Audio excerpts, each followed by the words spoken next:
et qui va nous traiter ce qui est écrit sur la diapo. Voilà. Et elle a 40 minutes. 47 minutes. Il faut négocier le temps, toujours. Il faut toujours négocier un peu plus que ce qu'on vous a donné, comme ça au moins.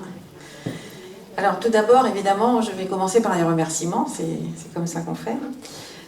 Remercier Marianne Taillandier qui m'a contactée il y a fort longtemps.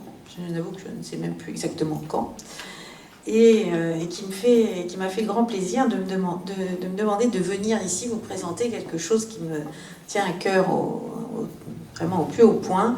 C'est la prise en considération de ce que l'art-thérapie apporte aux patients atteints de maladies d'Alzheimer et apparentées, et surtout à toutes les personnes qui les côtoient. Puisque vous allez voir à travers quelques exemples cliniques et un petit peu de littérature, mais tout à fait facile et simple à aborder, que finalement, les preuves scientifiques, nous les avons. Ces pratiques sont répandues dans bon nombre d'institutions, et comme nous avons pu voir tout à l'heure que la thérapie par réminiscence était déjà bien implantée dans vos EHPAD, je pense que les art-thérapies également y ont des places assez privilégiées. Donc merci, un grand merci, et puis merci à ceux qui persistent ce soir et qui continuent à fréquenter cette salle et qui ont aussi compris que le soin, la thérapie, ce n'est pas que les médicaments, et que dans bien des cas, et dans la maladie d'Alzheimer en particulier, moins on en prend et mieux on se porte.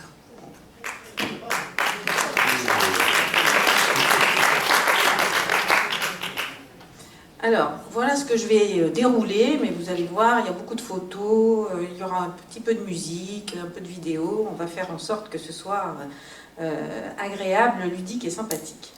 Alors, pour commencer, le constat, c'est que trop souvent, nos patients se résument à leurs incapacités, à leurs handicaps, à leurs difficultés, et qu'on parle beaucoup trop peu, et notamment dans les consultations avec les médecins.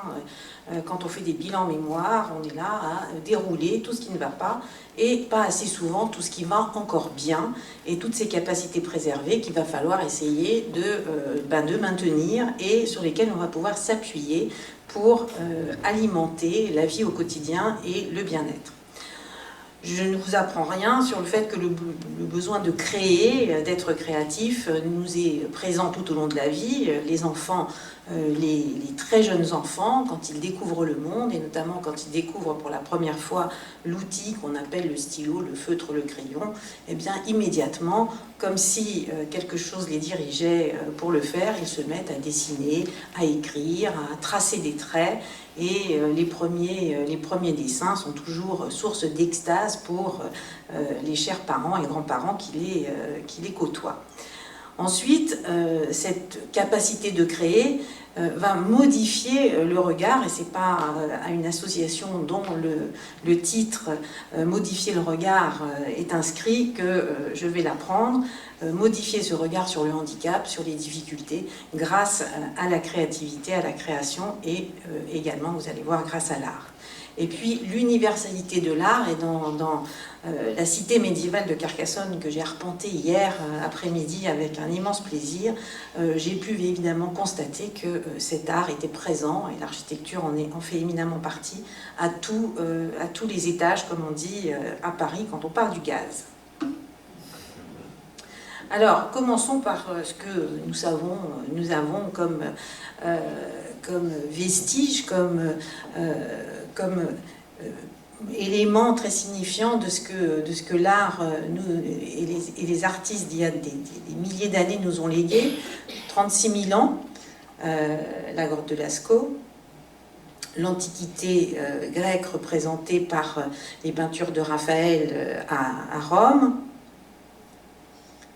la cathédrale Notre-Dame, qui malheureusement aujourd'hui n'a plus cet aspect, mais qui au XIIe siècle rayonnait jusqu'à il y a encore assez peu de temps.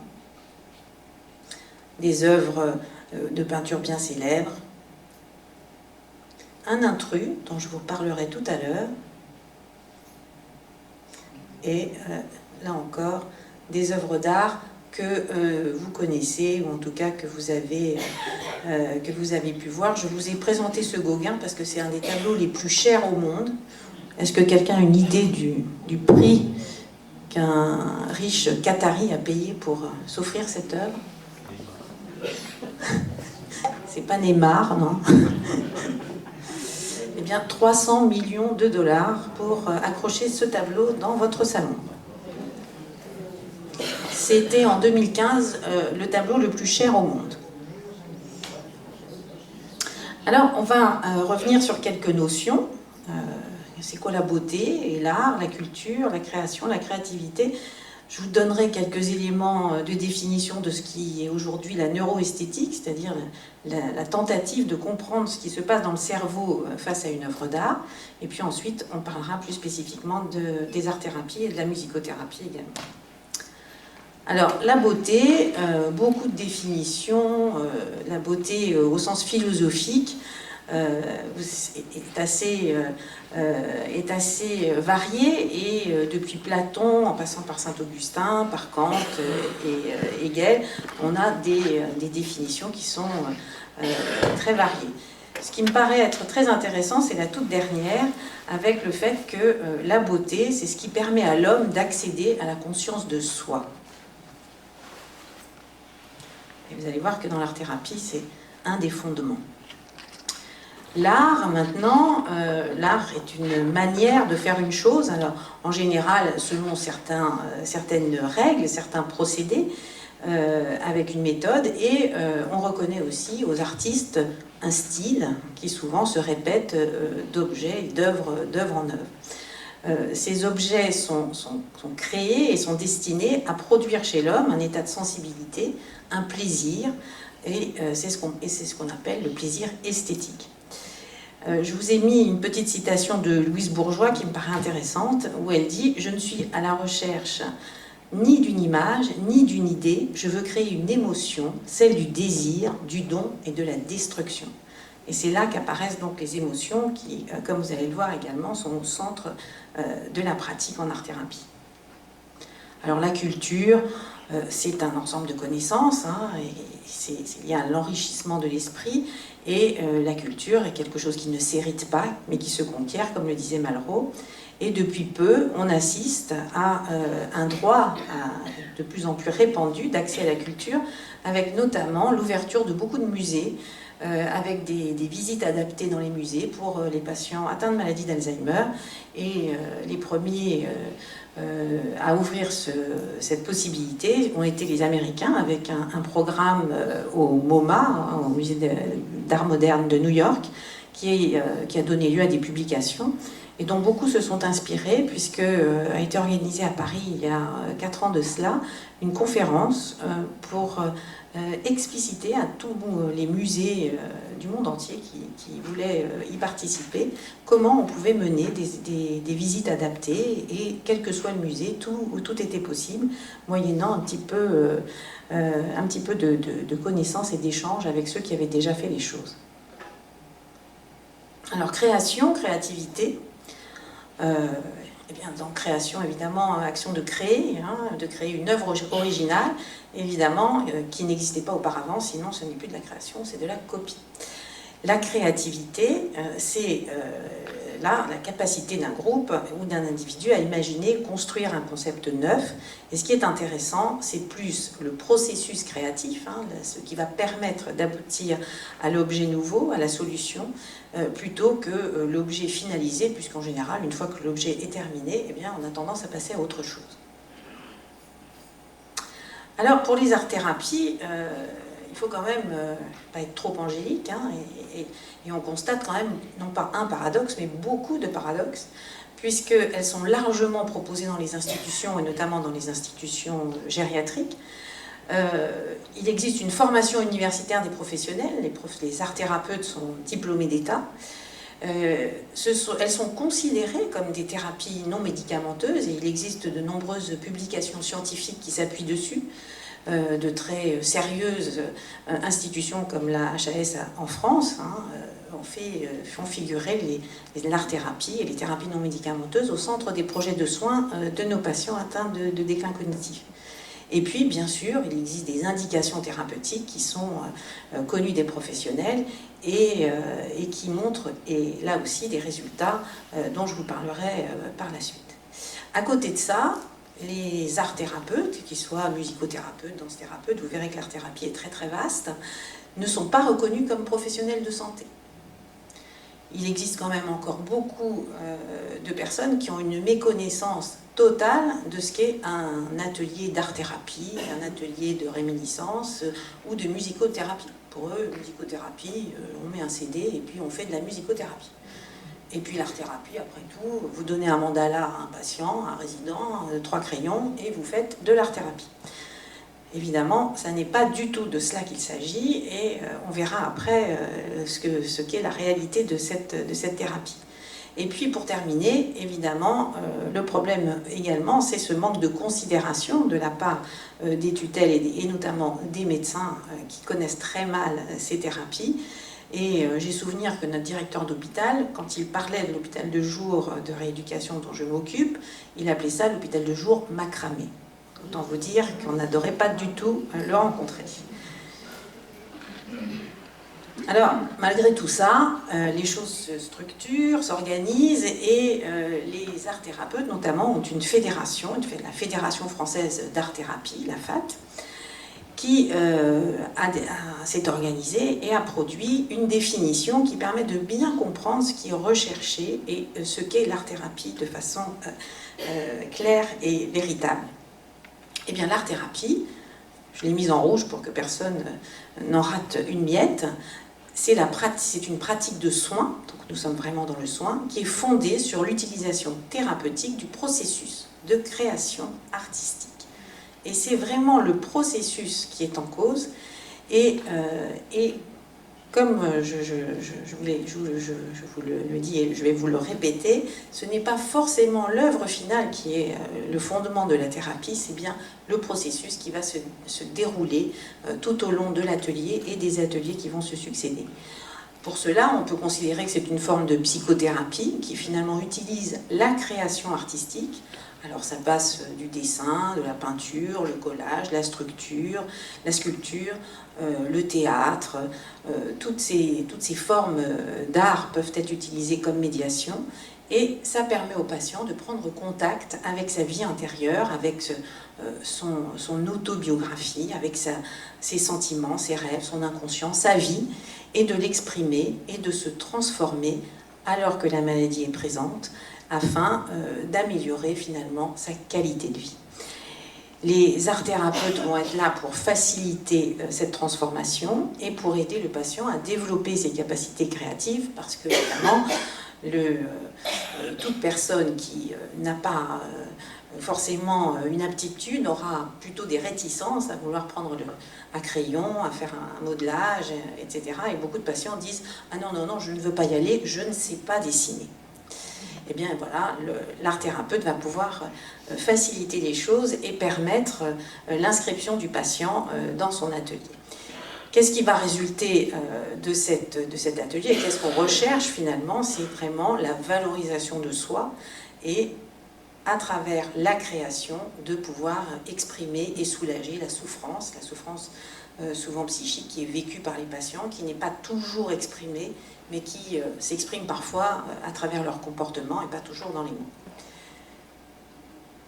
Alors la musicothérapie, qui est une des composantes, je dirais, de l'art-thérapie, là aussi en musicothérapie, la Fédération française de musicothérapie, qui s'est formée en 2010, donc des choses assez récentes, a établi une définition. Et on est toujours sur une pratique de soins, ça n'a pas changé bien sûr, mais ont été rajoutés des termes qui sont vraiment importants: pratique de soins, d'aide, de soutien ou de rééducation. La musicothérapie est notamment utilisée très largement dans les maladies dans lesquelles il y a des troubles du langage et qui consiste à prendre en charge des personnes qui présentent des difficultés de communication ou de relation.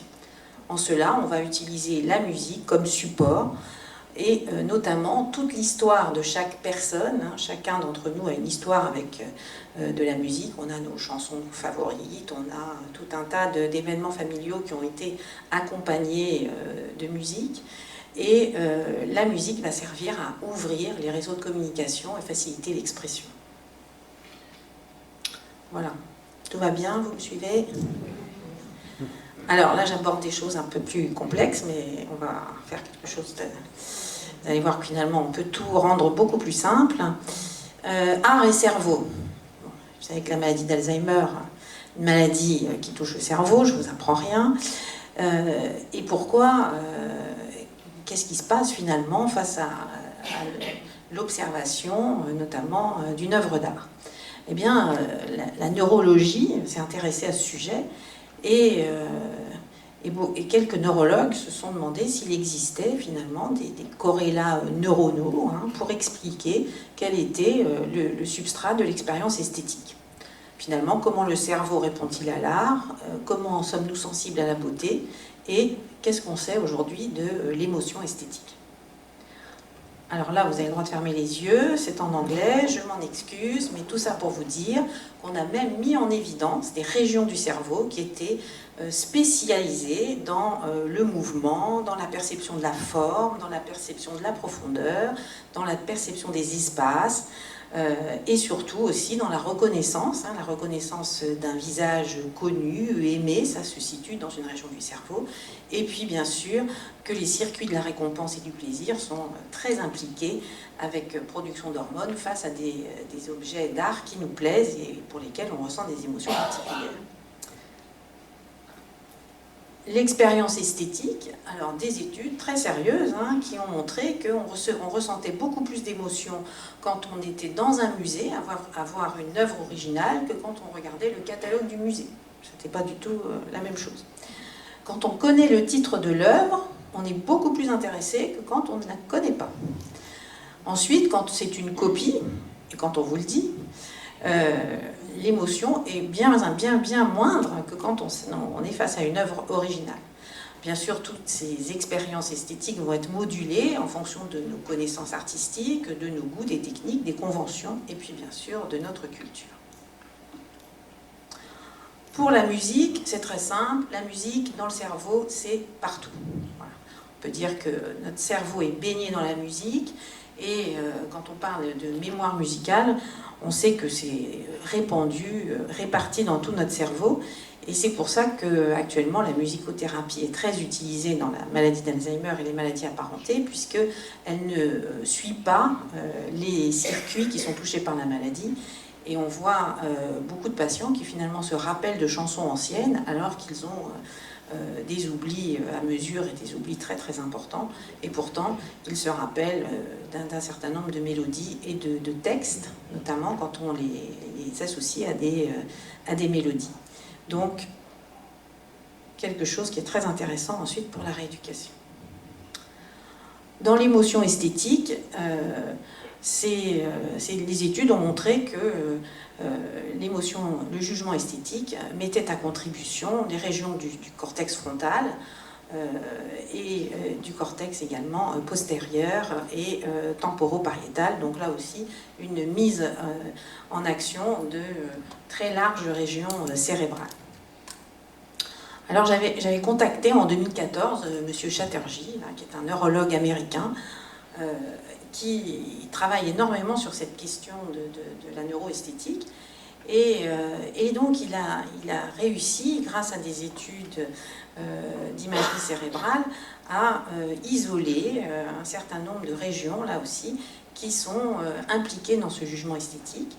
Donc les portraits, le système sensoriel qui est impliqué notamment dans les portraits, ce serait plutôt le gyrus fusiforme. Passons un petit peu sur tous ces éléments, mais là encore on voit qu'il existe réellement des régions cérébrales qui sont impliquées dans tous ces jugements et dans toutes ces émotions esthétiques. Alors, émotion et musique, et c'est là que je vais vous faire un petit test. Émotion et musique, là aussi, beaucoup d'études, et notamment, on s'aperçoit que quand on écoute une musique agréable, eh bien, on active des circuits neuronaux qui sont plutôt impliqués dans la motivation et dans la récompense. En revanche, quand la musique est désagréable, voire qu'elle est inquiétante, eh bien on active plutôt des circuits qui seraient un peu plus diffus. Et là, on n'a pas réellement de topographie connue. Alors, je vais faire un test avec vous. Je vais vous passer une musique. Alors, j'espère que ça va marcher.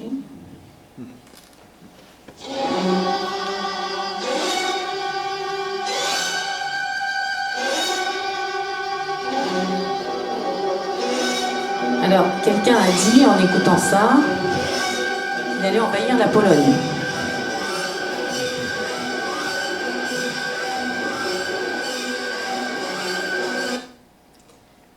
Donc, Woody Allen, en écoutant Wagner, disait « Oh là là, quand j'écoute Wagner, j'ai envie d'envahir la Pologne. » Donc, musique euphorisante. Maintenant, on va passer à une musique stressante.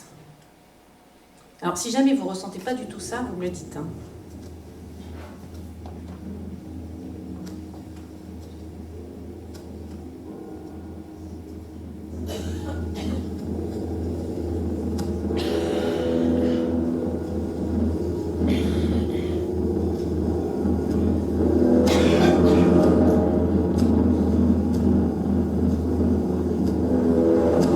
Vous avez reconnu ?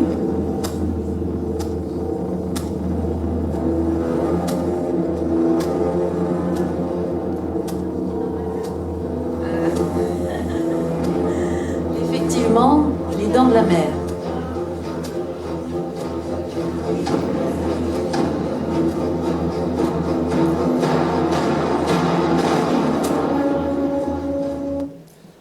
Un peu stressant quand même. Surtout quand on est au milieu de la mer et qu'on y pense. Et puis la dernière, une musique apaisante.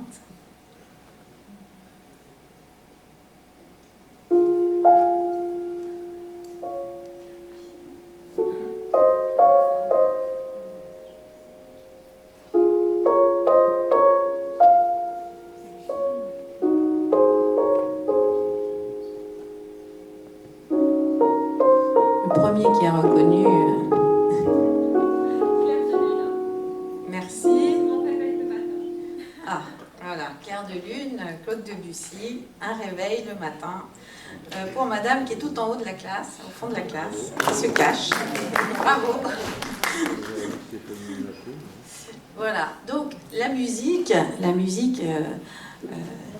est vraiment synonyme d'émotion et on voit bien qu'en fonction des rythmes, en fonction des timbres, on a des émotions différentes.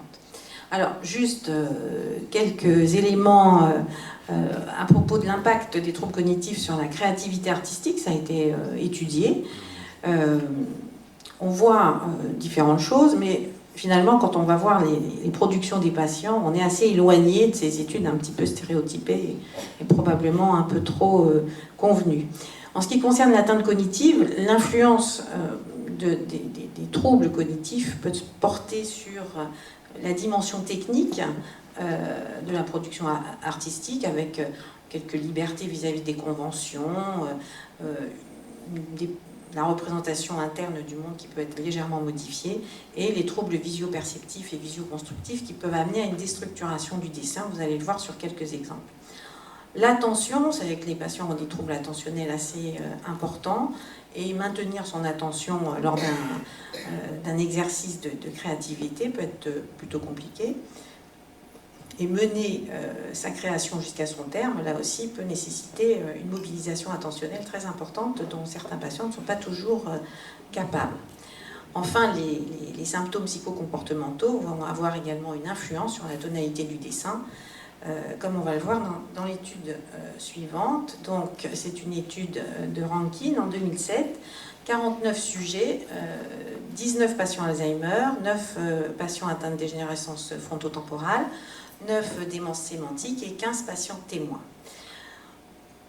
Il a été demandé à tous ces patients de réaliser 4 dessins, un vase de fleurs, un dessin de mémoire d'une pièce de la maison et un autoportrait alors qu'on plaçait un miroir devant eux.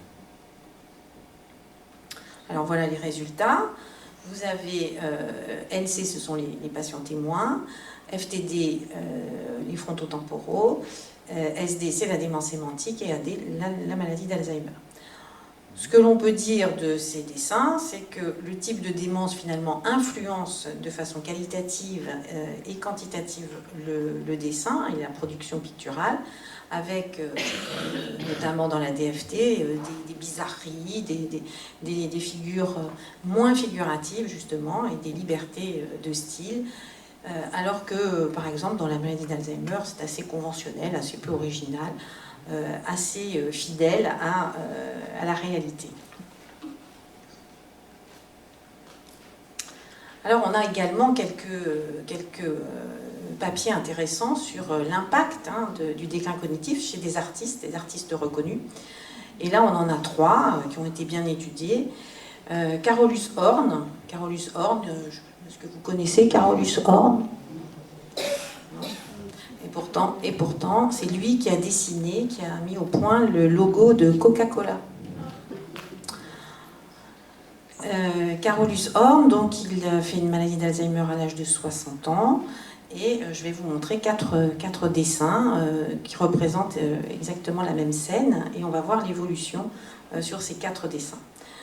William Utermohlen est assez connu parce qu'il a été vraiment très étudié, notamment il avait fait l'objet d'une grande conférence, je crois que c'était en 2007, une conférence de France Alzheimer à Paris sur art-thérapie et maladie d'Alzheimer, et tout avait été très analysé, et là vous allez voir aussi quelques productions. Et puis William de Kooning, qui est beaucoup plus connu, et lui une particularité, c'est que l'entrée dans la maladie a été synonyme pour lui d'une exagération dans la production artistique, avec énormément de production après le diagnostic.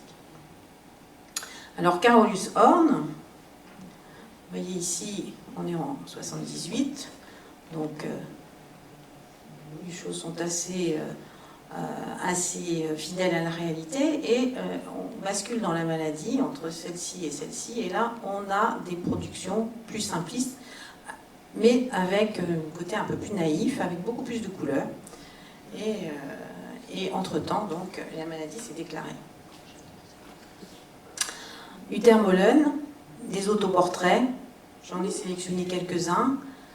La maladie, c'est ici, c'est dans les années 90. Et là, on voit petit à petit une déstructuration du dessin avec des productions qui vont être beaucoup plus simplistes et qui témoignent d'une certaine souffrance, comme on peut le voir. Et puis l'intrus de tout à l'heure, vous savez, quand je vous ai présenté quelques productions dans mon voyage artistique, eh bien c'était ce tableau de Kooning, qui est la série des Women. Il en a peint énormément. Et ce tableau, il a été vendu 34 millions de dollars. Voilà. De Kooning a fait l'objet d'une rétrospective au MoMA à New York il y a quelques années. C'est vraiment un artiste confirmé et qui est très très connu, essentiellement aux États-Unis d'ailleurs. Alors, après, on a d'autres papiers intéressants qui nous disent que eh bien, l'entrée dans la maladie peut être source finalement d'émergence de talents artistiques chez des personnes qui n'avaient jamais peint, jamais produit quoi que ce soit du point de vue pictural ou artistique en général. Et c'est très bien décrit, notamment dans les dégénérescences frontotemporales. C'est l'équipe de Miller à San Francisco qui est très très connue pour produire des papiers sur ce thème, et dans la maladie de Parkinson, dans la dégénérescence du type Alzheimer et dans les maladies apparentées, on voit également l'émergence de nouveaux talents. Alors petite pause pour vous dire d'où j'ai tiré toutes ces données, quelques articles très sérieux. Florence Lebert, qui est neurologue à Lille, qui est l'éminente spécialiste des troubles psychocomportementaux dans la maladie d'Alzheimer, et tous ces auteurs Cummings, qui est un des grands auteurs qui, notamment, a mis au point la NPI, qui est un outil pour repérer les troubles psychocomportementaux dans les maladies d'Alzheimer. Et Marie Mittelman, qui est la spécialiste américaine de la prise en charge des aidants. Donc toutes ces personnes ont beaucoup écrit sur l'art-thérapie et notamment l'utilisation dans la maladie d'Alzheimer. Je continue. Alors venons-en maintenant à l'art-thérapie proprement dite. Art-thérapie et musicothérapie. Et qu'est-ce qu'on sait aujourd'hui de ces thérapies ? Eh bien, c'est à partir d'études de cas et de quelques essais cliniques avec des échantillons très modestes, et on pourra avoir une discussion après là-dessus si vous le souhaitez, qu'on s'est aperçu que l'art-thérapie mettait finalement engagé le patient dans une mobilisation de ses ressources attentionnelles, qu'elle lui procurait du plaisir et qu'elle améliore un certain nombre de symptômes psychocomportementaux, qu'elle améliore également son comportement social, sa relation aux autres, et qu'elle améliore également l'estime de soi. Alors, les indications, on les verra par la suite. Alors, loin des études randomisées, contrôlées, en double aveugle, etc., que l'on nous sert régulièrement, notamment quand il s'agit des médicaments et des prises en charge médicamenteuses, aujourd'hui, on peut, je pense, raisonnablement s'appuyer sur nos observations cliniques qui sont de plus en plus nombreuses. Moi, ça fait 15 ans que je travaille dans un hôpital de jour avec plus de 40 patients par an qui fréquentent l'atelier d'art-thérapie. Donc le recul commence à être assez important. Et il me semble qu'on peut aussi s'appuyer sur nos observations pour pouvoir faire partager avec le plus grand nombre les résultats de ces prises en soins. Alors je passe sur mon hôpital de jour et comment il est organisé. Je pense que c'est pas fondamental pour maintenant. Si vous voulez des explications, je vous les donnerai tout à l'heure. En revanche, ce qui me paraît intéressant, c'est de comprendre comment est organisé un atelier d'art-thérapie. Dans l'atelier d'art-thérapie, il commence toujours par un temps d'accueil. Ce temps d'accueil, il peut être variable. Accueillir le patient dans l'espace, lui proposer de se mettre à l'aise, de s'installer, de choisir sa place. Tout ça, ça prend un petit peu de temps et il faut y consacrer une bonne dizaine de minutes. L'art-thérapeute est présent tout au long de l'atelier et il va animer, entretenir et soutenir le processus pendant toute sa durée. Dans les ateliers d'art-thérapie, vous pouvez avoir l'énoncé d'une consigne ou bien parfois il n'y a même pas de consigne. Chacun s'installe, retrouve sa création qu'il a laissée quelques jours auparavant et continue à sa guise. Mais parfois, il y a une consigne. Par exemple, aujourd'hui, nous allons faire un portrait. Une fois la consigne énoncée, le temps de création peut démarrer et en général, nous, on y consacre une bonne heure. Une bonne heure pendant laquelle, je vous assure, il n'y a aucun problème d'attention, de demande d'aller faire pipi ou autre, absolument pas. Tout le monde est concentré sur son travail et une heure, c'est un temps qui me paraît tout à fait raisonnable pour consacrer à ce travail. À la fin de ce temps de création, il y a une présentation pendant une dizaine de minutes. On invite chacun des participants à présenter son travail et expliquer pourquoi ce sont des lignes de cette couleur et qu'est-ce qu'il a voulu représenter. Et chacun va s'exprimer sur son travail et l'ensemble des participants vont également expliquer ou pouvoir émettre là aussi quelques observations sur le travail des autres participants. Le rôle de l'art-thérapeute sera bien sûr de décrypter et d'alimenter le débat à ce moment-là, au moment de la présentation. Et la fin de l'atelier se termine par une synthèse faite par l'art-thérapeute avec le concours des participants pour conclure l'atelier et se donner rendez-vous lors de la séance suivante. Alors, je vous présente quelques exemples maintenant. Alors, Monsieur B, 82 ans, une maladie étiquetée démence mixte, avec à l'entrée dans l'atelier un MMS, vous voyez, à 13/30. C'est un monsieur qui était pédiatre, donc plutôt à haut niveau, Donc un MSA13, c'était déjà une maladie assez évoluée. Ce patient avait une forte anxiété qui avait été objectivée par des échelles. Et lors du bilan de réadaptation, afin de construire son projet et son programme, il avait été décidé de lui proposer de l'orthophonie et de l'art-thérapie parce qu'il avait aussi des troubles du langage assez importants. L'objectif était de l'aider à s'exprimer, de stimuler l'expression.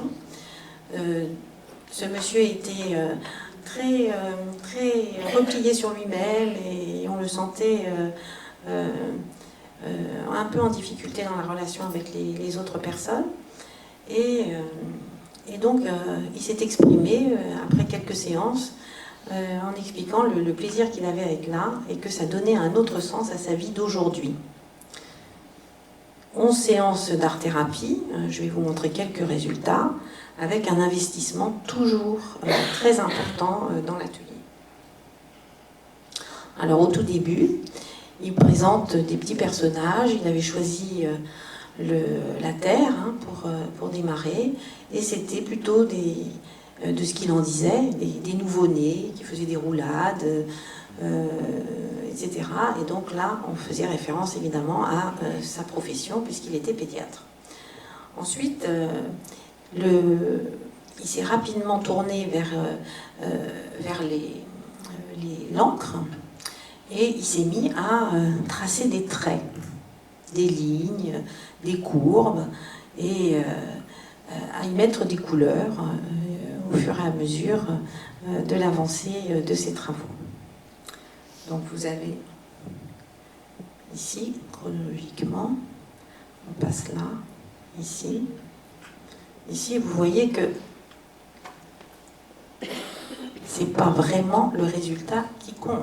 C'est vraiment ce que ce patient a pu exprimer à chaque fois de son enfermement, de ses difficultés à s'exprimer.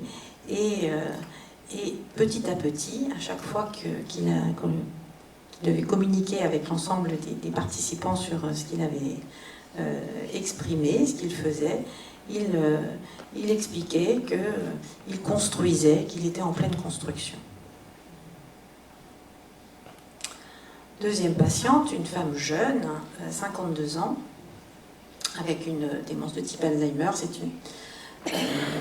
une maladie chez une patiente jeune. Et chez cette patiente, 20 séances d'art-thérapie, avec beaucoup de choix autour des aquarelles, des pastels, de la peinture. Et au cours de l'atelier, cette personne verbalisait beaucoup ses angoisses vis-à-vis de la maladie. Et notamment, elle parlait beaucoup de sa mère, qui avait également une maladie d'Alzheimer.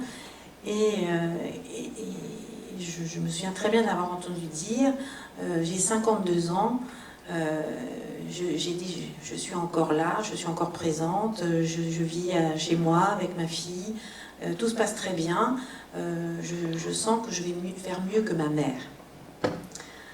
Et au fur et à mesure des séances, l'état quasi de confusion qu'elle avait au départ, où elle était très désorientée, elle avait beaucoup de mal à maintenir le fil de sa pensée sur les activités qu'on lui proposait, beaucoup de déni des troubles, et petit à petit, les choses se sont apaisées et on a pu mettre en place les aides qu'il fallait à domicile et la faire sortir avec un accueil de jour et une prise en charge à domicile qui s'est maintenue et qui se maintient encore aujourd'hui, puisqu'elle est toujours en accueil de jour à l'heure qu'il est. Alors voilà des productions. Donc au début, quand les malades ne veulent pas s'engager parce qu'ils évoquent qu'ils ne savent pas dessiner et autres, l'art thérapeute les aide à tracer un trait au milieu d'une page, et puis souvent les choses partent comme ça. Donc ça c'est un des tout premiers dessins, et cette patiente, tous les patients ne le font pas, immédiatement elle a signé tous ses dessins. On voit son prénom sur toutes ses productions. Un petit peu plus tard,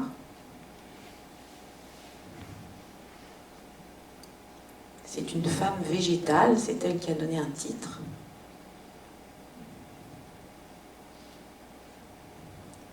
Et puis le travail de la terre, un visage. Troisième expérience, Monsieur M, qui n'avait jamais créé et qui s'est vu a beaucoup apprécié cette découverte de la créativité et c'est très nettement amélioré du point de vue relationnel. C'était quelqu'un qui parlait absolument à personne, qui ne souriait jamais, qui ne riait pas. Et petit à petit, grâce à l'atelier, il s'est ouvert aux autres et il est rentré en relation avec toutes les personnes avec qui il était, notamment dans l'atelier et à chaque fois qu'il venait dans notre service. Alors voilà ces productions, vous voyez, on pourrait dire que c'est du gribouillage, mais c'est pas du gribouillage, c'est de l'art-thérapie. Alors ce que nous faisons aussi dans notre parcours en art-thérapie, c'est ce qu'on appelle aussi l'utilisation des lieux culturels, et c'est ce dont je vous parlais pour les visites au musée. Et nous, on a fait un choix, on a la chance évidemment d'avoir le musée du Louvre pas trop loin de chez nous, et donc on a mis au point des parcours de visite. Au Louvre, il y a un service spécialisé dans les visites adaptées pour les malades d'Alzheimer, donc ça facilite beaucoup la vie. On a des parcours de visite, très peu d'œuvres, hein, pas plus de 5, 6, même si c'est souvent un peu trop, mais 5 œuvres c'est très bien, avec un parcours déterminé à l'avance.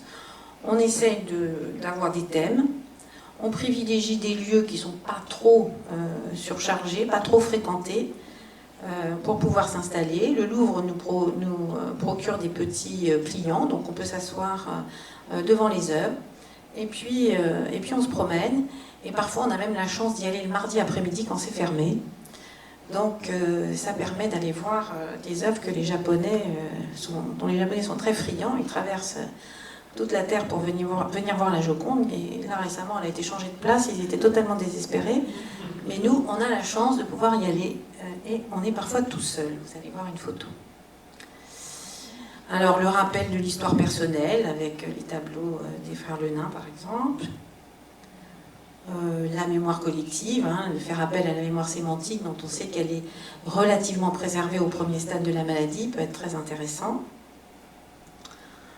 Et des œuvres qui font appel à la mythologie ou à la culture chrétienne, avec des émotions fortes ou la stimulation de jugements moraux, comme ce tableau notamment de Gabriel Destré à droite. Alors moi, ce qui m'a toujours frappé, c'est comment les personnes devant les œuvres étaient immédiatement captées par l'œuvre d'art et la gestuelle, le regard, la présence face à l'œuvre d'art me paraît tout à fait intéressante. Et alors voilà, la Joconde, quand on est tranquille, c'est génial. Alors, qu'est-ce qui se passe au musée avec les œuvres? Vous avez vu quelques photos, mais on voit vraiment la réduction des symptômes, la réduction de l'agitation, de l'apathie, de la désinhibition, de l'agressivité. Et on assiste à des choses absolument incroyables avec la réminiscence des souvenirs, l'expression verbale qui est vraiment facilitée. Hein. L'idée, c'est de demander au patient ce qu'il voit, ce qu'évoque cette œuvre pour lui, avant de lui faire une conférence sur les œuvres qui sont présentées. Une amélioration des interactions sociales qui est manifeste, amélioration de l'humeur. L'attention est totalement captée par les œuvres d'art et l'estime de soi qui se trouve très améliorée. Je me rappelle d'une dame qui prenait des notes, elle avait pris un petit carnet quand on était au Louvre, et puis à un moment je lui dis mais qu'est-ce que vous faites? Et elle me dit, écoutez, j'écris ce que je vois parce que je suis sûre que mon mari ne connaît pas Archiboldo. Moi, je ne connaissais pas, je suis sûre qu'il ne connaît pas. Et donc, quand je vais rentrer ce soir, je vais lui raconter tout ce que j'ai fait. Donc, c'était très important pour elle. Et elle mettait tout en œuvre pour pouvoir raconter sa visite. Alors, entre chaque visite, nous insérons un atelier d'art-thérapie de façon à essayer d'enraciner ce qui a été vu, ce qui a été fait pendant la visite, de manière à ce que les personnes puissent également participer à la construction d'une œuvre qui, de près ou de loin, s'apparente à ce qu'ils ont vu. Quelques exemples pour illustrer tout ça. Donc, à gauche, l'œuvre originelle, à droite, ce que les patients en ont fait.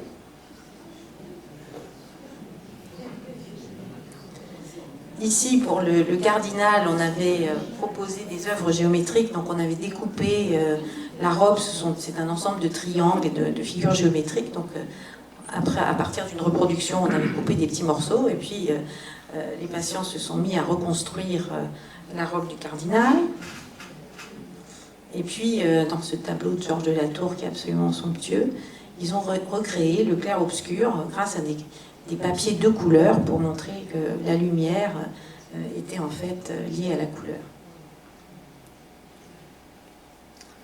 Voilà.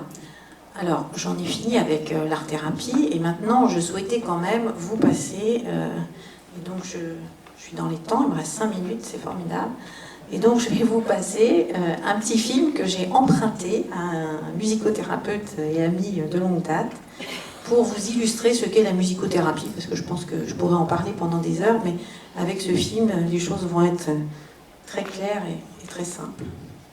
Maintenant, j'espère que ça va marcher.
N'ayez pas peur, c'est de la musique contemporaine.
3 ans, vous avez déjà fait de la batterie?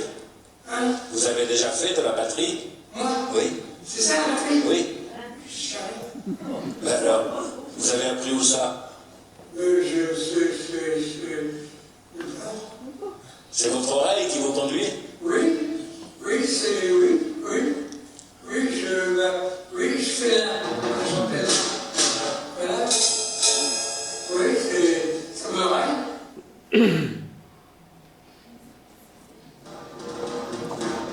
Voilà.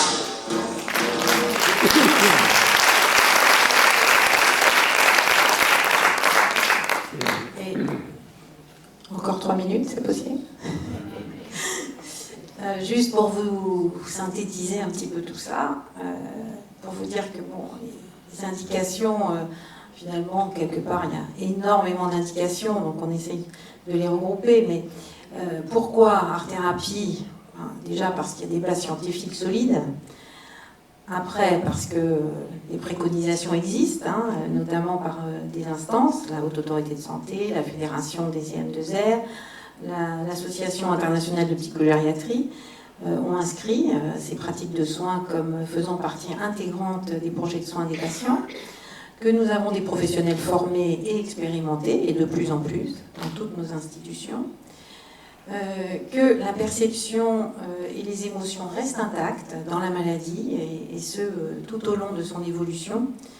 Le professeur Ploton écrivait que la personne atteinte d'une maladie d'Alzheimer maintient une forme de mémoire et d'intelligence émotionnelle, et ça nous le constatons chaque jour. Et enfin, pour qui? Eh bien, je dirais presque pour tous, pour faciliter la communication, pour apaiser les symptômes psychocomportementaux, pour améliorer l'image de soi, la perte d'estime, pour également être revalorisé auprès des proches, pour calmer, soulager les angoisses et toutes les problématiques liées au deuil. Bien sûr, ces thérapies sont utilisées dans d'autres cadres que la maladie d'Alzheimer, de très longue date en psychiatrie. La musicothérapie est très utilisée dans la prise en charge de la douleur, dans l'autisme et dans bien d'autres pathologies. Les art-thérapies, pour reprendre l'ensemble des résultats que nous avons vus, elles permettent une resocialisation, une verbalisation facilitée. Elles permettent de renouer avec la vie sociale au travers du groupe, de se sentir actif, de se sentir confiant, de restaurer le sentiment d'identité et de faire appel à notre biographie, à notre autobiographie, d'être valorisé intellectuellement dans sa capacité à créer, à faire, à être présent, d'apaiser l'anxiété et les autres symptômes, lutter contre l'apathie. On sait que c'est un des symptômes psychocomportementaux les plus difficiles à gérer au quotidien. La revalorisation, je le disais juste avant, et d'apporter bien sûr un bien-être, voire parfois un état de grâce quand les signes cliniques passent au second plan et qu'on est centré sur ces réflexions autour de l'art et des productions artistiques. Donc pour terminer, eh bien, j'espère vous avoir démontré l'intérêt des thérapies non médicamenteuses centrées sur ces pratiques artistiques. Bien sûr, nous manquons d'études contrôlées, randomisées, mais de plus en plus, je me pose la question de savoir si c'est vraiment nécessaire. Quand on pense que les études randomisées contrôlées ont conduit à dérembourser les médicaments Alzheimer l'été dernier, on peut se poser des questions. Elles sont largement proposées dans les institutions médicales et médico-sociales. Je pense qu'elles sont encore insuffisamment représentées dans nos institutions sanitaires, dans les hôpitaux. Et là, il faut qu'on s'y mette tous. Et bien sûr, elles doivent faire partie d'un projet thérapeutique global, centré sur l'ensemble des difficultés et des problématiques posées par cette maladie. Donc, un projet médico-psychosocial qui doit être individualisé, réévalué, et dans lequel les aidants doivent avoir une place très importante, bien entendu adapté au goût. Il ne s'agit pas de faire de la musique à quelqu'un qui a toujours détesté ça. Donc il faut s'appuyer sur les centres d'intérêt, sur la connaissance qu'on a de l'histoire de vie et des habitudes de la personne, sur ses passions, sur ses habitudes. Et puis c'est un engagement éthique qui me paraît très important et très fort aujourd'hui, avec cet accès aux soins, ce respect et cette valorisation des capacités qui doit être notre quotidien.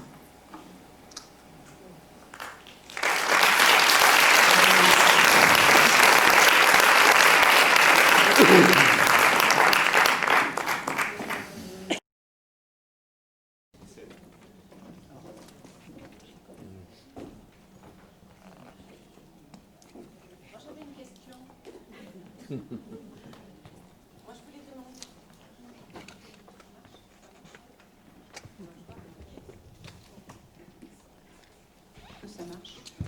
Je voulais vous demander à quelle fréquence les séances. Vous dites 12 séances, mais... En général, c'est une par semaine. Une par semaine, et on fait des cycles de 12 séances. Donc on fait en général un cycle, voire 2 cycles de 12 séances. Et ensuite, les personnes sont dirigées en général vers les accueils de jour. Et quand la pratique de l'art-thérapie a été très favorable, on choisit un accueil de jour dans lequel elles vont pouvoir poursuivre cette activité.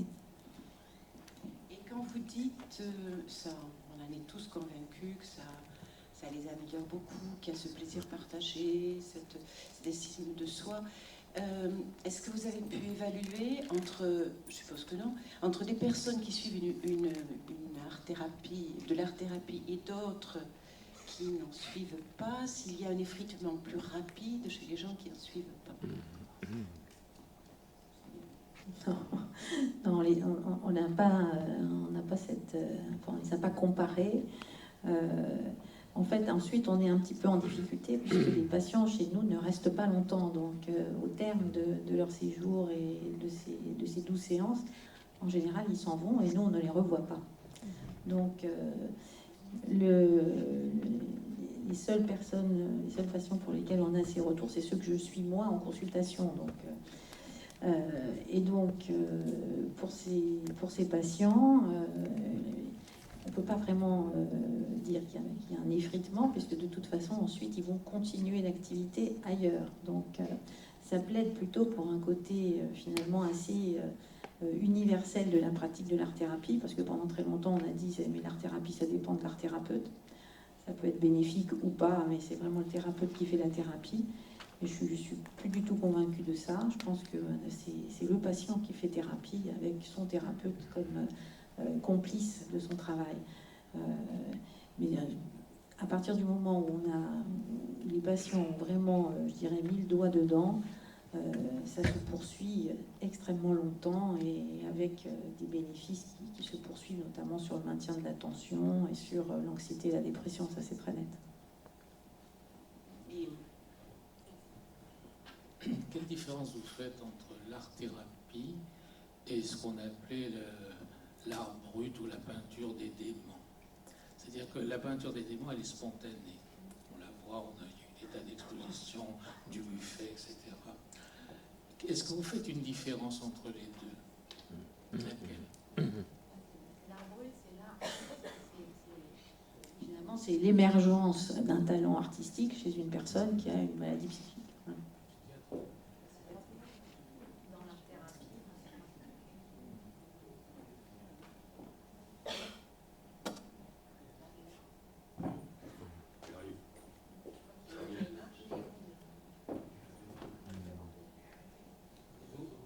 Et donc, dans l'art-thérapie, ce qui est important, c'est le processus de création.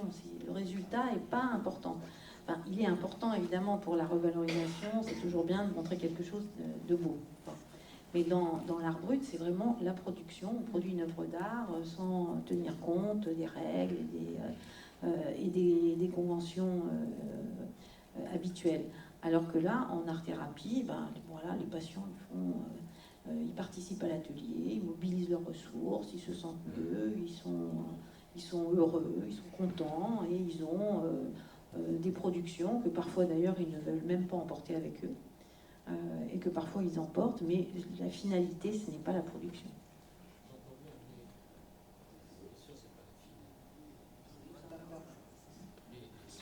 Dans l'art brut ou dans ce comme ça, c'est un peu réducteur de parler d'art brut. Disons la peinture d'aliénés. Moi, je préfère parler de la peinture d'aliénés. C'est une forme de thérapie pour l'aliéné. Donc c'est pour ça que Et alors c'est pour l'intéresser, c'est une forme de thérapie, souvent indispensable quand on... Je crois qu'on n'a pas besoin de les opposer ou de les relier. Sont des pratiques qui font du bien dans tous les cas. On essaie de faire un débat avec ça. Max, tu veux parler?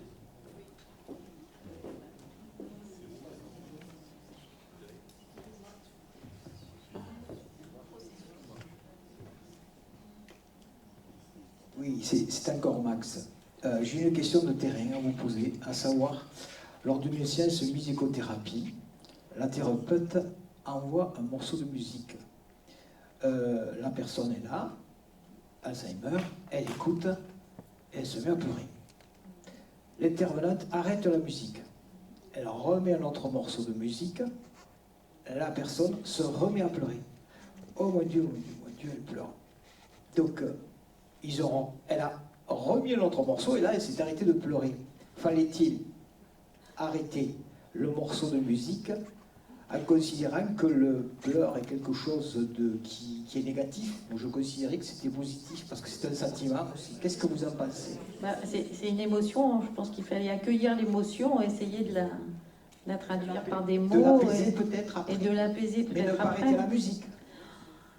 C'est toujours difficile de dire fallait faire ça, fallait pas, ou il fallait, etc. Mais je pense que j'aurais pas fait comme ça. Merci. En fait, j'ai toujours considéré que le pleur était aussi un sentiment qui était très proche, autant que le rire. On cherche à travailler sur les émotions. Donc, Tout à fait. Merci.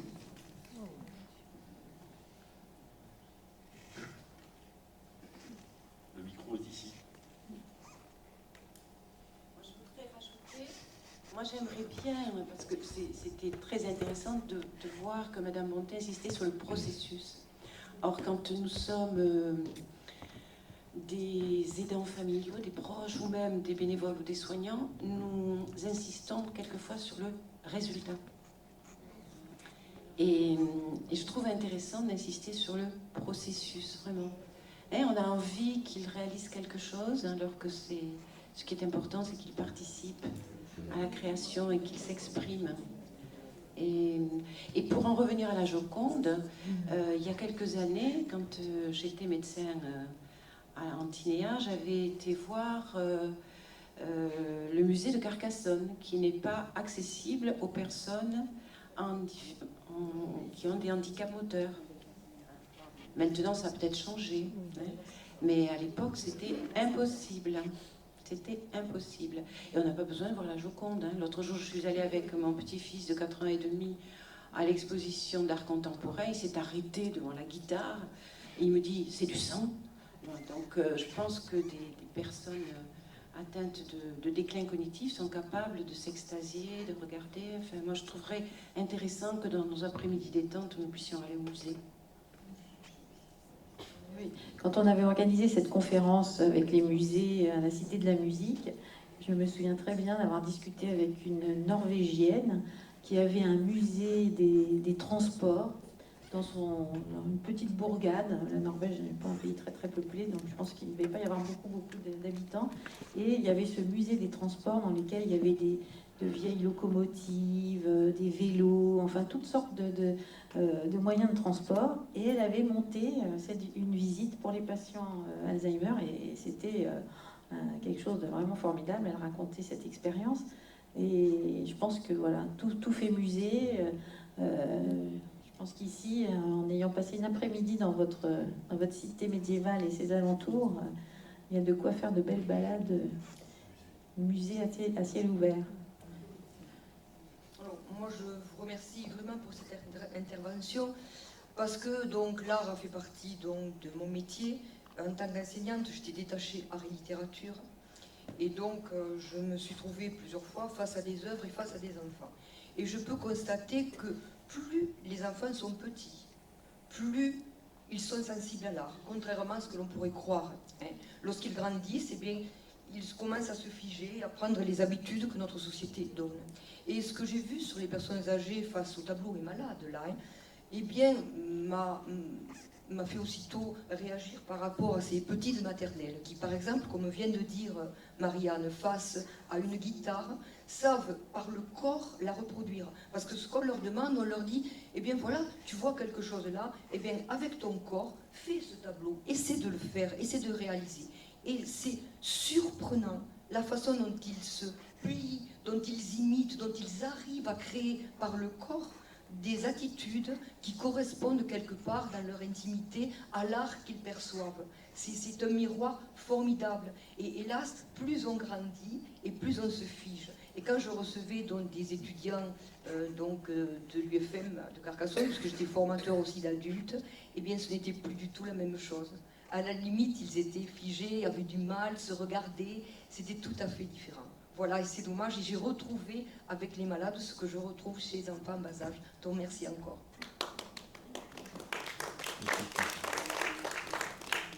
Et vous avez vu comment la patiente qui a cette démence sémantique, c'est vraiment une patiente qui ne parle plus du tout. Comment elle mime les castagnettes, immédiatement c'est Carmen qui lui vient à l'esprit. La panthère rose, immédiatement, elle a aussi, avec son corps, elle a vraiment des expressions corporelles qui sont complètement en rapport avec ce qu'elle écoute. Et on voit le plaisir qu'elle a à participer